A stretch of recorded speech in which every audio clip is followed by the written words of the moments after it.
Entergy is proud to support programming on LPB and greener practices that preserve Louisiana. The goal of our environmental and sustainability initiatives really is to ensure that our kids and future generations can be left with a cleaner planet.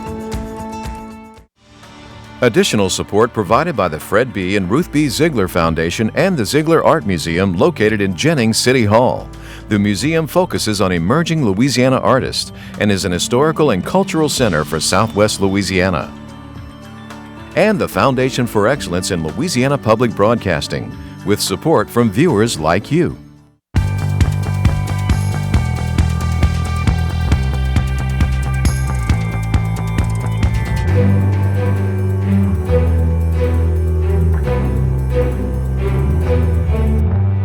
If God wants this done, and we do believe that is the case, that it's going to happen. A force behind a New Orleans stormwater management project.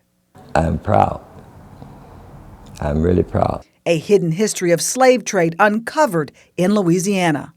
It's the absolute worst moment of someone's life. A handbook that guides survivors of suicide through their new world. Hi, everyone. I'm Natasha Williams. And I'm Moreau. Much more on those top stories in a moment on this week's edition of SWI. But first, Governor John Bel Edwards proposing his budget to lawmakers today. The proposed $32 million pours millions into education and keeps most other government programs on an even keel. It uses income projections still not adopted in the state's official revenue forecast. But Commissioner of Administration Jay Darden says it is a starting point. There's another issue, a lawsuit filed today from the governor against State Treasurer John Schroeder. The suit involves unclaimed property money that Schroeder is refusing to turn over to the general fund so it can be used as a part of the budget. It's about $25 million the governor wants to use towards education. Now, a look at other stories making headlines across Louisiana. Louisiana has a death rate for pregnant women that is twice the U.S. average, which means our state is one of the country's most dangerous places to have a baby. But a new study on maternal mortality adds another startling statistic. Homicide is among the leading causes of death. Tulane and LSU researchers published a study this week in the American Medical Association Journal. It found that women in Louisiana are more likely to be killed than die from any pregnancy-related condition. The state's new GOP House Speaker rewarded his Democratic supporters with top leadership positions on 5 committees, but kept the key chairmanships on financial and redistricting panels reserved for Republican leaders. House Speaker Clay Shakesnyder from Ascension Parish won the leadership job because he had a block backing from Democrats. The governor this week warned state leaders to protect their data against another round of cyber attacks, saying it's not a matter of if, but when. He reminded them of recent cyber attacks across the state, ones that crippled the Office of Motor Vehicles, shutting them down for weeks. Since July, at least 8 of the state's public school systems report hackers targeting them.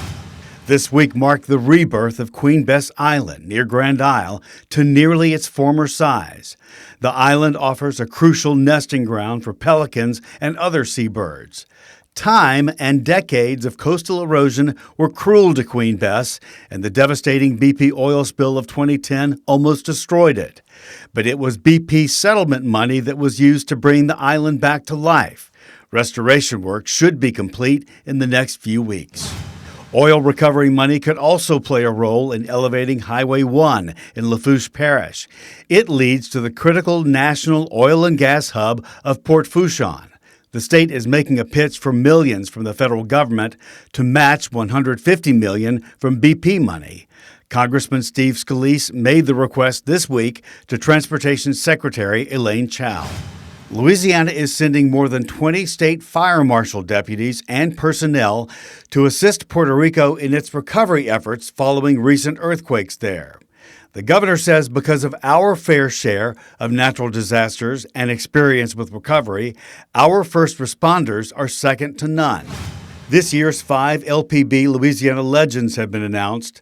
The honorees are Carolyn Leach Huntoon, the first woman to serve as director of NASA's Johnson Space Center; Terry King, a pediatric cardiologist who helped invent a blood clot filtering procedure; Terry Landry, the first African-American superintendent of the Louisiana State Police; Johnny Robinson, a 2019 NFL Hall of Fame inductee, and Donna Siraj, philanthropist and businesswoman. This year's event is March 26th at the Old State Capitol in Baton Rouge, with the Governor and First Lady Donna Edwards serving as co-chairs. In Iowa and throughout the Democratic National Committee, people are pointing fingers after the unthinkable this week. Just as the results were beginning to roll in, nothing. Yeah, the problems with the app being used escalated when phone lines jammed. Nearly 1,700 precincts failed. For days, no final results, no clear winner, and total embarrassment. It's probably the last Iowa caucus that we'll see. I think they really undermined their standing to have this important place in our presidential election system that they couldn't pull off what should be a fairly simple vote count. There weren't a lot of people that turned out. I mean, it was like 200,000 people in a state of 3 million wasn't a lot of votes. They made it way too complicated, and they probably made what was already a difficult argument why they should be first almost impossible to make unless they make some enormous kind of reforms in the next couple of months to regain their standing.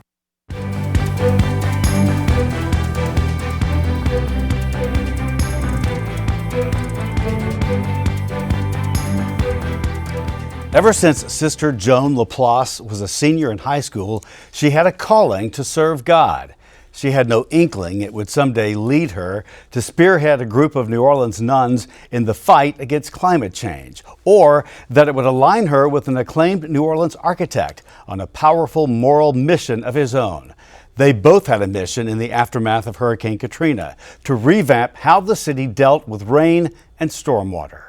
There was 8 feet of water all around that area. The chapel itself, the pews were floating. Sister Joan Laplace says even in the solace of chapel prayer, memories of Katrina can invade. I don't think about it a lot, but when I do, I can vividly remember. Like when it was time to evacuate St. Joseph Convent, not far from Lake Pontchartrain, which had been her home for years. Nobody worried. Everybody got in the car, said a prayer, and off we went. And never went back. So we have about 20 bedrooms. It means bedroom with bath. Baton Rouge is where she and most of the sisters came. They've been here ever since, many living in this new St. Joseph Convent in the capital city. But New Orleans and its needs are never far away. We have this property. We can't rebuild. We don't need it. We don't want to just give it to developers who are going to just make money off it. We've been here since 1855 trying to serve the people. If there's something we could do that would help the citizens of New Orleans, we'd want to do that. As the sisters prayed and looked for a sign, urban and environmental architect David Waggonner was busy focusing on what New Orleans needed to better manage stormwater. He looked to the Dutch cities of Amsterdam and Rotterdam, where he says people invite water into the city, with canals visible everywhere. New Orleans has water everywhere, but much of it is hidden, funneled underground with pumps and pipes. After the storm, we began to look at land that was empty, where water could be stored, and saw this vast territory in Chantilly, right off Moreau. At a point then, soon after we began to look at this land, people connected us with the owners of the land, this congregation of St. Joseph. As they met, their visions aligned. Waggonner explained the city's plan to use green infrastructure to help control flooding, and how the sisters' property, one of the largest unpaved spaces in New Orleans, might become a model for other projects. This is a demonstration type project to show that if you take the water and put it into the landscape, you can take it out of the pipes and you can reduce the flooding elsewhere. It isn't enough, though, to just reduce flooding. You also have to have some environmental benefit and have some quality of life benefits and have some real estate appreciation around it to make it continue and pay for itself. The Moreau Water Garden will have the capacity to absorb almost 10 million gallons of stormwater runoff from the surrounding neighborhood. The water will still trickle down into the city's old drainage system, but filtering through the wetland will help prevent storm drains from being overwhelmed. I think what makes this story so unique is that the sisters believe we need fundamental change. That it's not enough for business as usual, but we need to make changes and demonstrate changes and then go in a different direction. Ramiro Diaz is the lead designer on the Moreau project. So we were looking at how does the site, how do you deal with the boundaries of the site in the neighborhood?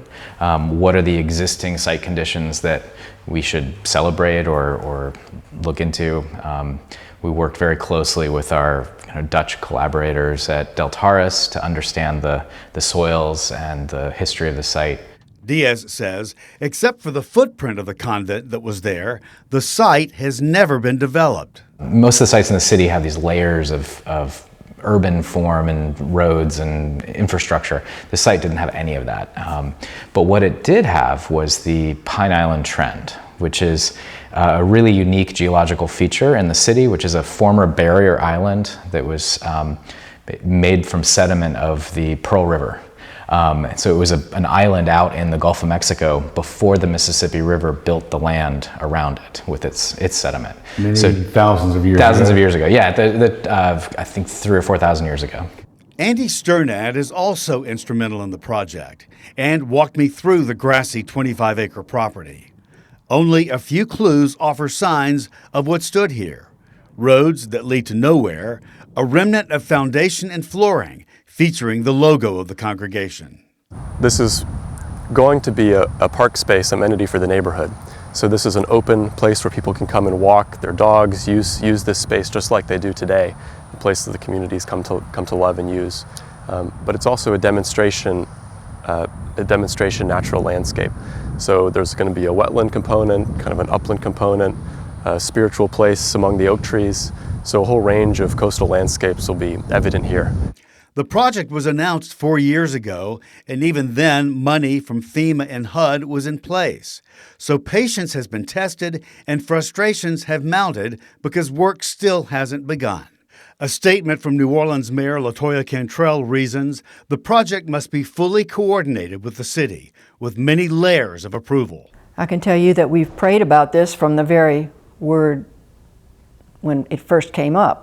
And we continue to pray, but we are impatient and we are frustrated, and yet we believe that if God wants this done, and we do believe that is the case, that it's going to happen, and when it happens, it's going to be done the right way. And we understand the work could begin this summer to transform the 25 acres and the surrounding neighborhood.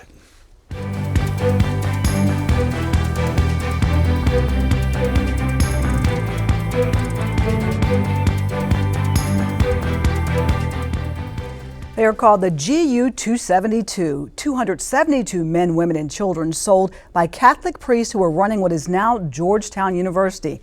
Those slaves were brought to Louisiana where they lived and died, but now their descendants are bringing their story to life, uncovering the hidden history. You could say 69-year-old Nelson Harris is the face of a hidden history. I had no idea.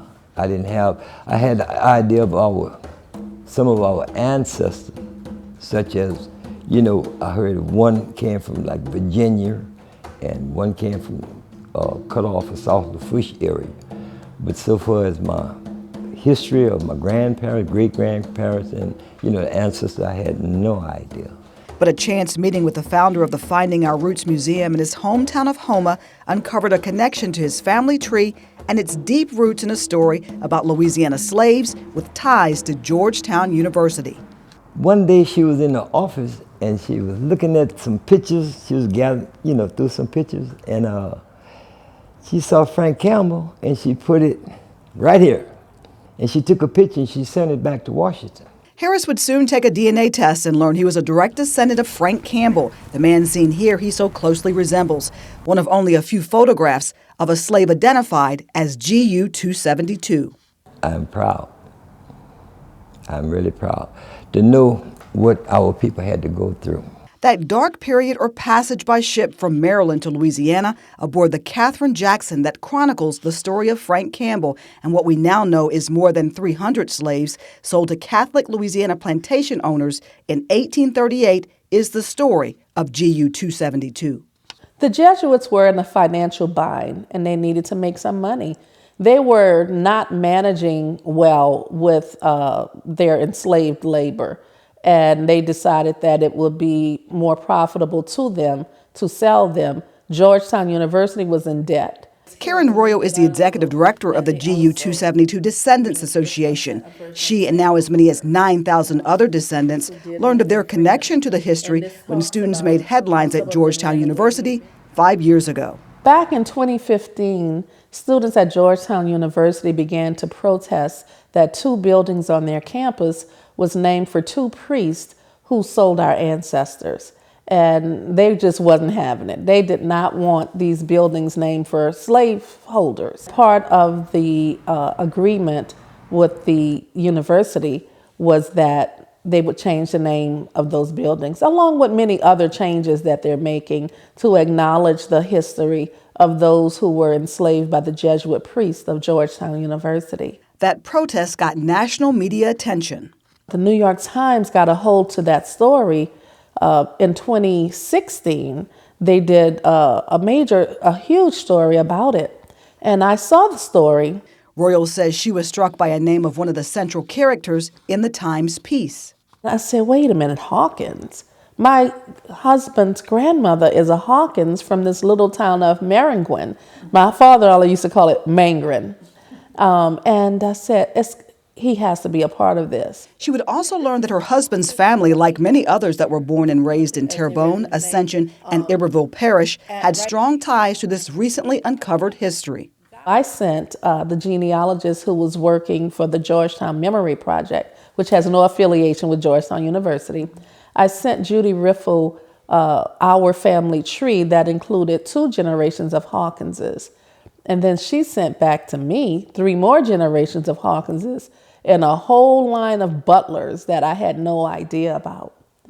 And since then, I've discovered that my husband descends from Mahoneys and Queens, who were also a part of this lineage. And their connection is very strong. There were 272 people sold, at least at that time. That's what we thought. Now we know it's 314. And I believe my husband's probably related to, probably 90% of those people. Royal's fascination with her family's history led to countless hours on her computer, sometimes her searches keeping her up all night. It also led her to join others connected to GU272 and the establishment of the GU272 Descendants Association, their goal to speak with one voice. From August 14th until January of 2017, we were putting together the pieces of this organization so that we would have a solid base from which to address what Georgetown decided it wanted to do about this. Because we knew that descendants' voices were not in their working group report, and we wanted to make sure that we had some semblance of what it is we wanted. How important is this story, Ms. Scobie? It's important in regards to the families. Many people don't know who they are or where they came, but clearly when they learn that they are part of this Georgetown, and then they know that they saved a university that still now yet thrive because of their families or their ancestors, it's great. It's something that needs to be told. Margie Scobie is the founder and president of the Finding Our Roots African American Museum in Houma in Terrebonne Parish, once the home of many Georgetown slaves. The museum on Roussel Street has the only Georgetown memorial slave exhibit filled with artifacts and historical memorabilia directly connected to preserving the history of GU272. And Scobie says Houma is filled with historical ties to the slave trade.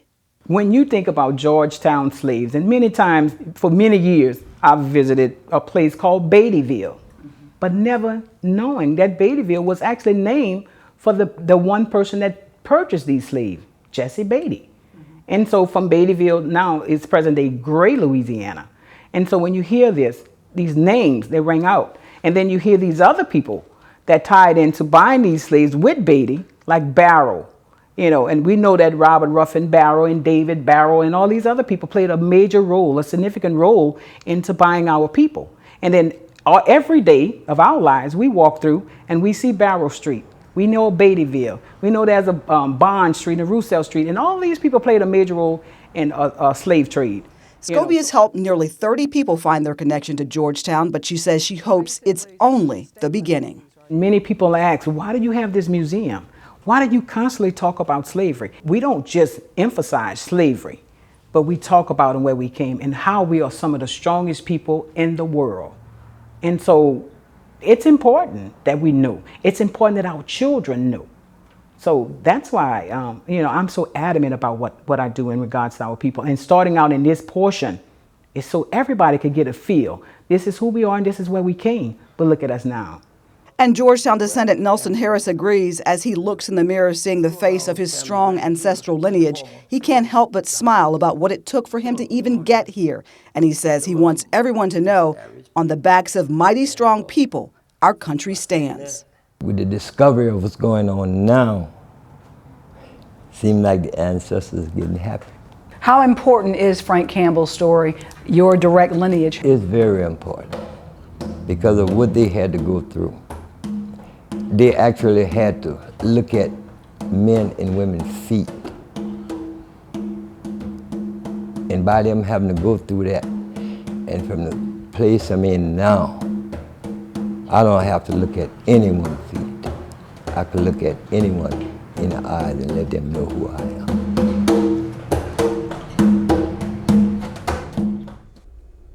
For more information on the GU272 Descendants Association, contact them online. We've attached a link to their website on our page.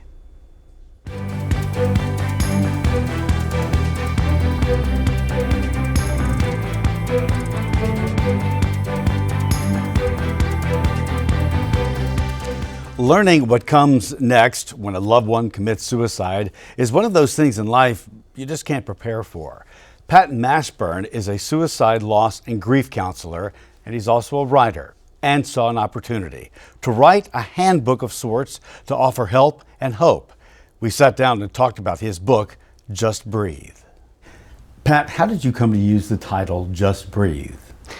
Well, it was one of the first things that I would say to somebody when I met them at the scene of a suicide. It's the absolute worst moment of someone's life. And they're just, they're in a daze. They can't think, they can't focus. And so what I would do is that I would tell them, the only thing you have to do right now is just to take your next breath, and the one after that, and then the one after that. That's how you get somebody to be able to move from one point to the next. And that's the basic elements of crisis intervention. So you told them to just breathe, you don't have to do anything else? Yeah, you don't have to do anything else right now, because they would be overwhelmed with why it happened, why didn't I see some of the signs. But in order to bring them back into the present, it's important that you at least plant the thought that it's not their fault. It gives you a little bit of separation from grief and guilt, knowing that it's not your fault. It takes someone with a unique sense of sensitivity to do this. So what equipped you to be drawn to answer this kind of call? Well, I'd lost friends and family members over the course of my life. And that was when, years ago, the stigma was so powerful that you didn't talk about it. And this was to suicide? Yes, this was to suicide. Well, it was the stigma that prevented me from asking another family member about a loss that they'd suffered, but it was also the stigma that motivated me to go deep into this, put myself out there emotionally so I could understand what a survivor is feeling. Because, in a tragedy, people want to look and see the gory details, but when it gets too much for them, they turn away. But a survivor can't do that. And so I made my decision early on that I wasn't going to turn my head either, and I was going to be with them every step of the way to help them through their journey. How what is in the book help them?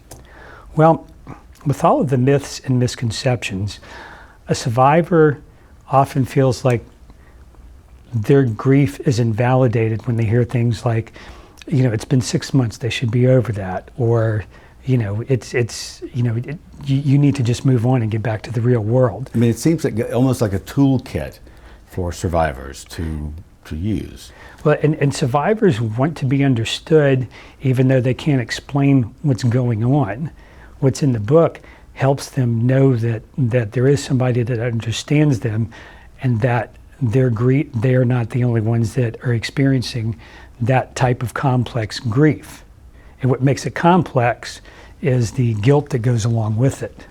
When you meet with people, how long do you visit with them? Does this become something that goes on for months or a year? It's not just handing out pamphlets, I wouldn't think. When I meet somebody for the first time, it's almost always at the scene. And so my goal at that point is just to get them to function from one point to the next, so that they can make it through the next week or so when they're bombarded with decisions like talking to a coroner's investigator, planning funerals, being bombarded with requests for information. But the real struggle starts after, when the silence sets in, after everybody else has gone their way. And that was something that I learned very early on, is that it's not just about the initial visit, it's the real struggle begins when everybody else moves on. But because I've seen the struggle, and I've seen friends go through that struggle, I understand what they're going through. I understand that it's recovery for most people is not an end result, it's ongoing. And so being there and understanding that struggle is the motivation behind what I do and why I do it. Thank you, Pat. You can get Just Breathe. It's available at Amazon in paperback and ebook editions. And everyone, that is our show for this week. Remember, you can watch anything LPB anytime, wherever you are, with our brand new app. Download it for free from your app store. This upgraded version features news, public affairs, documentaries, how-tos, and many more programs. And please follow us on Facebook, Twitter, and Instagram. For all of us at Louisiana Public Broadcasting, I'm Andre Moreau. And I'm Natasha Williams. Thanks for watching. Until next time, that's the state we're in.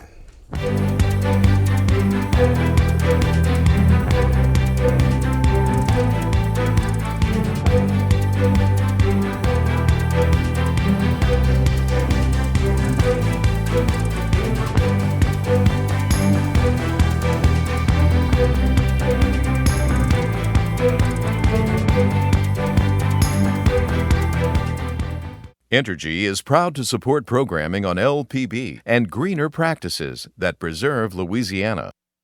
The goal of our environmental and sustainability initiatives really is to ensure that our kids and future generations can be left with a cleaner planet. Additional support provided by the Fred B. and Ruth B. Ziegler Foundation and the Ziegler Art Museum located in Jennings City Hall. The museum focuses on emerging Louisiana artists and is an historical and cultural center for Southwest Louisiana. And the Foundation for Excellence in Louisiana Public Broadcasting, with support from viewers like you.